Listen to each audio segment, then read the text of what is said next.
The message came while he was asleep beside me. His phone lit up on the nightstand at 2:11 a.m. No sound, just light. I wasn't snooping. That's the lie people tell themselves before they become someone else. One-word preview slid across the screen: "He's yours tonight." My chest didn't tighten, it went hollow. I stared at the ceiling, listening to his breathing. Slow, careless, unafraid. A man untouched by consequence. My finger hovered over the phone for a full 10 seconds before I picked it up. Face ID failed. Of course it did. I set the phone down gently, like it might explode. My heartbeat slowed into something unfamiliar. Not panic, precision. Beside me, the man who had built a life with me shifted in his sleep and muttered my name like a confession he didn't remember making. Outside, rain tapped the window in patient, deliberate rhythm. Something had just cracked, and I already knew it wasn't going to be him. Infidelity doesn't arrive all at once. It leaks. A forgotten jacket that smells like unfamiliar perfume. A laughter he no longer reserves for me. A password he never used to need. I didn't confront him. I observed. I watched the way his eyes drifted when his phone vibrated. The way he showered immediately after late meetings. The way he said my name differently, like it had become heavy in his mouth. Still, part of me waited for proof that would hurt less. Hope is a soft, stupid bruise. The first real fracture came a week later, in a cafe across town. I wasn't supposed to be there. Neither was he. Through the glass, I saw his reflection before I saw her. Younger, comfortable, too familiar. Her hand rested on his wrist, possession disguised as affection. He leaned in and whispered something that made her smile the way I used to.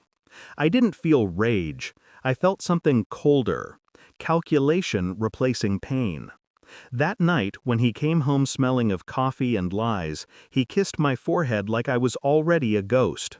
Inside me, denial finally suffocated. And something else took its first full breath. I became invisible on purpose. No arguments, no questions, no emotional fingerprints.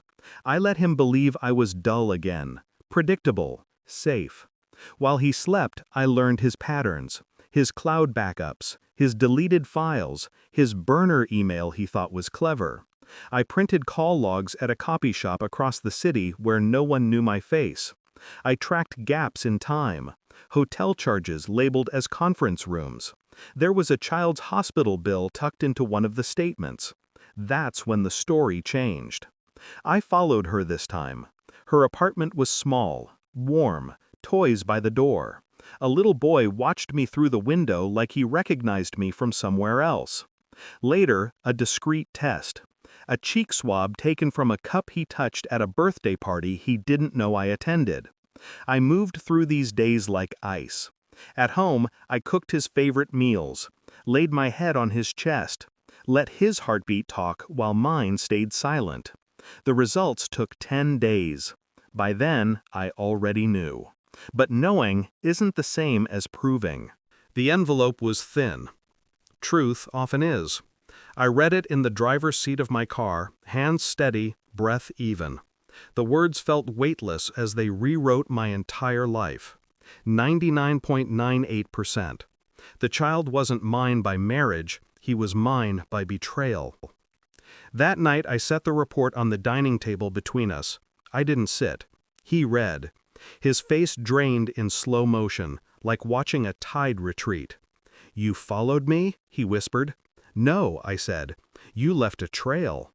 His mouth opened, closed, opened again. For once, he had no script. The storm stayed locked behind my ribs. Control is the cruelest form of power. I didn't scream. I didn't cry. I waited. 2 weeks. Long enough to move everything. His accounts were frozen the morning his company discovered the embezzlement tied cleanly to his credentials. The firm I'd quietly contacted didn't need my emotions, only my documentation. His mistress vanished with the child when child services knocked and questions became louder than love. The house sold itself. Legally mine through provisions he never read, because he trusted the version of me that did.